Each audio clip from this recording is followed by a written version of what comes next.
салом, имрӯз чоршанбе 5 октябр аст. Ман Хиромон Бақозода нашри имрӯзаи ахбори озодиро тақдими шумо мекунам. Таваҷҷӯҳ кунед ба сархати мавзӯъҳо.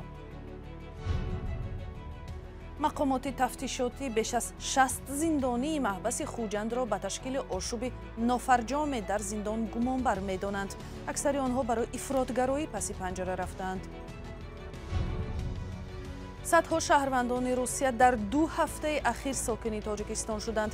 аксарияташон барои нарафтан ба ҷанги Украина Тоҷикистонро макони муваққатии зист интихоб карданд. президенти Украина гуфт ки нерӯҳои ин кишвар дар бозгардони қаламравҳои ишғолшуда аз ҷониби Русия ба муваффақият ноил мешавад. ва барномаро бо як хабари муҳими иҷтимоӣ оғоз мекунем. имрӯз дар додгоҳи ноҳияи Файзобод баррасии парвандаи Биби Калон Назироваи 51-сола шурӯъ шуд ки дар марги келинаш айбдор мешавад. ҷасади Манораи Абдуфатто келини ин хонаводаро соли гузашта бо 26 зарби корт пайдо карданд ва мақомот он вақт гуфтанд ки ӯ худашро куштааст. муфаттишон мегӯянд ки Манораи Абдуфатто ба таҳқиру озори хушдоман тоб наоварда қасди ҷони худ кардааст. Абдуфатто Мисоқов падари Манора ба радиои Озодӣ гуфт ки наздикони модараруси духтараш аз ӯ хостанд ки аз гуноҳаш гузарад, вале ӯ гуфт ки гунаҳгорони марги духтараш бояд дар назди қонун ҷавоб диҳанд. дар Тоҷикистон солона даҳҳо зан худкушӣ ва ё қасди худкушӣ мекунад ва як сабаби онро азияту озор аз тарафи аъзои хонавода медонанд. журналистони таҳқиқгар ва мақомоти расмии бархе кишварҳои ҳамсояи Русия ҳисоб карданд ки дар 2 ҳафтаи ахир накамтар аз 700 000 сокини ин кишвар тарки ватан карданд. ин афрод асосан аз сафарбарӣ ба артиш фирор карданд ки рӯзи 21 сентябр эълон шуд. теъдоди онҳое ки ба Тоҷикистон рафтаанд нашр намешавад, вале бархе аз онҳо дар бораи нияту нақшаҳояшон бо Сарвин Нозирулло ва Барот Юсуфӣ суҳбат карданд.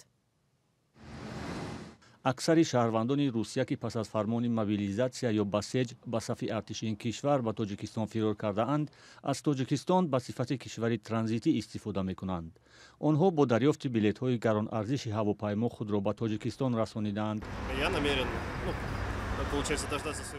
ман ният дорам ки то замони парвозам ба Туркияро дар инҷо мунтазир шавам.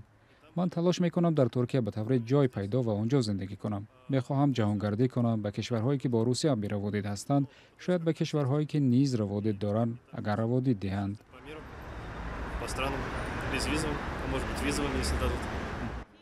бештари шаҳрвандони ба Тоҷикистон омадаи Русия талош мекунанд ба кишварҳои сеюм монанди Ҳиндустон, Туркия, Узбекистон ва Аморати Муттаҳидаи Араб бираванд. худи онҳо сабаби дар Тоҷикистон намонданашонро ба чанд омил рабт медиҳанд. ман қарор додам чанд ҳафта дар инҷо зиндагӣ кунам, шояд 2-3 ҳафта ё 1 моҳ. баъдан мехоҳам зиндагӣ дар Узбекистонро таҷриба кунам. онҷо ҳам барои 1 моҳ бубинам ки онҷо чӣ мешавад. асосан маро суръати интернет ба ташвиш меорад. инҷо суръати интернет хеле заиф аст. новобаста аз ҳама чизҳои мусбат, суръати интернет маро водор мекунад ки вариантҳои дигарро ҷустуҷӯ кунам. барои он ки инҷо интернет ҳам гарон аст, суръаташ ҳам хеле паст аст ва дар ҳама ҷой алоқа нест. тақрибан ҳамаи он русиягиҳое ки ба Тоҷикистон омадаанд дар ҷои муваққати зисти худ сабти ном карданд. бархе дигари онҳо тасмим доранд рӯзҳои наздик ба ватанашон баргарданд. ман ба хонаи дӯстам меҳмонӣ омадам. омодагии бозгашт ба Москавро дорам. пас аз 2 рӯз бори аввал дар кишвари шумо ҳастам. аксари русиягиҳое ки ба Тоҷикистон омадаанд намехоҳанд дар ин ҷо кор кунанд, зеро далелҳои худро доранд. ман нақша надорам ки дар инҷо кор кунам, зеро ман чунин меҳисобам ки инҷо сатҳи бекорӣ хеле баланд аст. баръакс тоҷикистониҳо барои кор ба Русия мераванд, аммо бо дониш ва маълумоте ки ман дорам бояд дар бозори Русия кор кунам. не ман дар инҷо нақшаи кор карданро надорам. мақомоти Тоҷикистон омори дақиқи шаҳрвандони Русияро ки пас аз эълони фармони ба сеҷсозӣ ба артиши Русия ба Тоҷикистон омадаанд, эълон накардааст. президенти Украина Владимир Зеленский эълон кард ки нерӯҳои кишвараш дар як ҳафтаи ахир дар ҷанг бо низомиёни рус ба пешрафтҳои чашмрас ноил шуда тавонистанд دهها شهرک و دیه را در جنوب و شرق اوکراین بازپس بگیرند. با گفته زیلنسکی برخی از این منطقه ها در ولایت‌های هرسون، لوهانسک و دانیتسک جایگیر شدند که روسیه با یک رایپرسی ساخته‌کاری شده آنها را به قلمروش همراه کرد. زرنگیزی نوروزشاه گزارش می‌دهد. در پی اعلان ولادیمیر زیلنسکی که گفت چندین دهه اوکراین از دست استیلاگران روس آزاد شده و سربازان اوکراینی پیشروی میکنند، روز سه‌شنبه نوارها از صحنه‌های بالا برداشتن پرچم اوکراین نشر شد. زیلنسکی در پیام شب سه‌شنبه گفت تنها در همین هفته بعد برگزاری رایپرسی قلبکی روسیه دهها منطقه اهالی نشین آزاد کرده شدند. این منطقه در خارکوف، خرسون، لوهانسک و دانیتسک هستند. روسیه روز 30 سپتامبر با برگزاری به نام همه‌پرسی این منطقه ها را به قلمرو خود همراه کرد. کیف و کشورهای غربی رایپرسی را ساخته و غیر قانونی خواندند. این صحنه ها را نظامیان اوکراینی بعد آزاد کردن دهه های باروفسکایا و اندریفکا در خارکوف ثبت کردند. در خرسون سرباز با شعار شرف به اوکراین پرچم را بالا برداشت. نمایش چنین صحنه ها از چند منطقه دیگر از آزاد شدن آنها درک می دهد. نوارها روز سه‌شنبه ثبت شدند. خبرگزاری ریترز مکان ثبت نوارها را تفتیش و تصدیق کرد، اما روز ثبت را معلوم نکرده است. مقامات اوکراینی منطقه های رو به مسکو میگویند روز دوشنبه سربازان اوکراینی چند دهه نزدیک به دریای دنیپر را گرفتند. در شرق اوکراین نظامیان بعد آزاد کردن شهر لیمان واقع در شمال دانیتسک حمله ها را گسترش می دهند. در چند روز اخیر نیروهای روسیه در دانیتسک و خرسون مجبور به عقب نشینی شدند. ظاهراً آنها با آخرین نیرو و به سختی بر ضد نیروهای سراپا مسلح اوکراین از جانب غرب می جنگند. جو بایدن رئیس جمهور امریکا روز سه‌شنبه به زیلنسکی از 625 میلیون دلار کمک نوی امنیتی خبر داد. زیلنسکی همگونه مذاکره با پوتین را غیر امکان خوانده در گفتگو با روسیه را در صورت پیدا شدن رهبری نو بازگذاشت. کرمل گفت اگر اوکراین از گفتگوشونی دست کشد عملیات نظامی ادامه خواهد کرد، زیرا به گفته مقامات روس برای مذاکرات دو جانب ضرور است.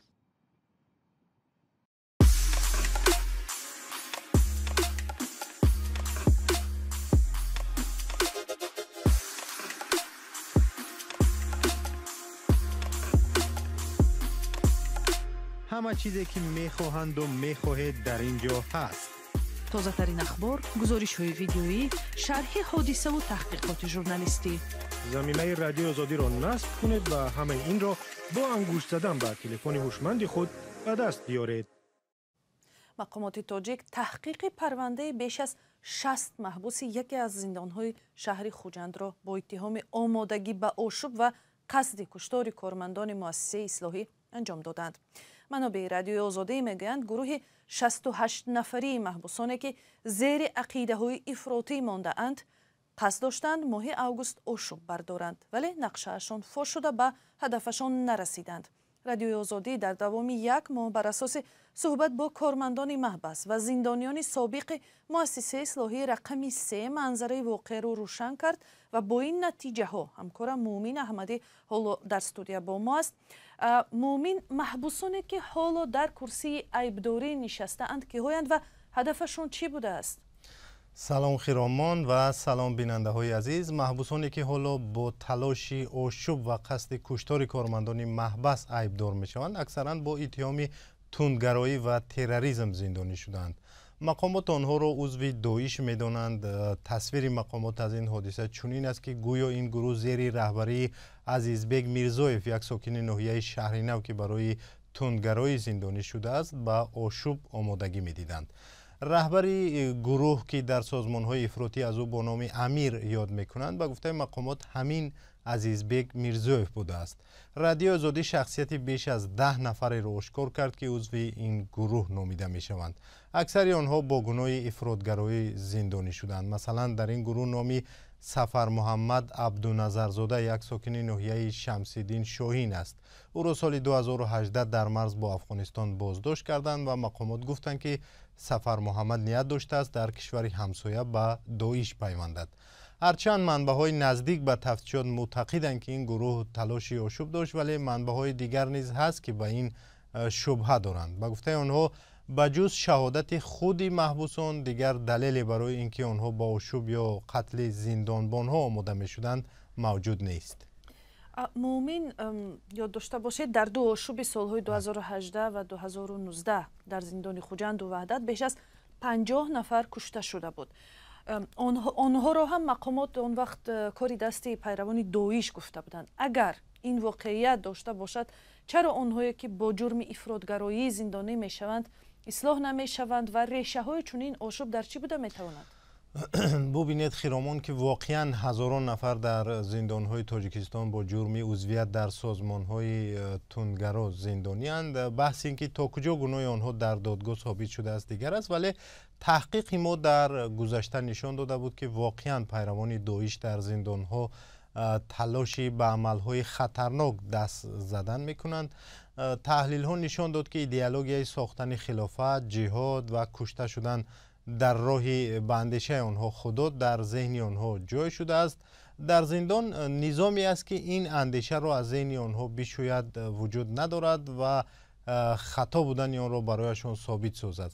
بعداً حکم‌های طولانی، شرایط سخت در زندان و شکنجه شدن زندانیان برعکس اندیشه‌های افراطی در ذهن چنین محبوسان را قوی‌تر می‌سازد. از این رو با منبع‌هایی که ما صحبت داشتیم برای آنها انتخاب دیگری گذاشته نمی‌شود و این محبوسان در پی اجرای نقشه‌های افراطیشون در زندان می‌شوند. البته حالت‌های هست که زندانبان‌ها یا مقامات برای سرکوب گروه یا شخصی در داخل زندان این رو همچون بهانه استفاده میکنند، ولی وجود چنین گروه ها با چنین اندیشه ها رو در محبس های تاجیکستان نمیشود صرف نظر کرد. کارشناسان بارها پیشنهاد کردند که باید شیوه اصلاح این نوع محبوسان رو تهیه کرد و با ایدئولوژی قوی‌تر ضد ایدئولوژی تندگرایانه آنها مبارزه برد. تشکر برای صحبت و بینندگان عزیز. نتیجه این تحقیق به زودی در صحیفه azadi.org نشر می شود. آن را پیگیری کنید. از شروع سال نو تحصیل در مکتب‌های تاجیکستان کمی بیشتر از 1 ماه گذشت، ولی تعداد شاگردان مکتب رقم 9 در شهر کولاب چندان بالیده نیست. هر صبح صدها طلبه به صنفخانه‌های بی‌چراغ می‌آیند و به برق درس می‌خوانند. مقامات میگویند مشکل را می‌دانند، ولی سوال مکتبیان و آموزگاران این است که مسئله کی حل می‌شود. محمود جان رحمتزاده به این مکتب رفت و با معلمان و شاگردانش صحبت کرد.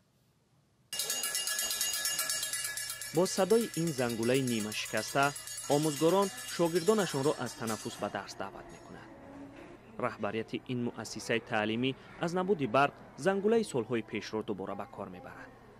1 ماه به این طرف مکتب شماره 9 شهر کولاب از قوه برق محروم است.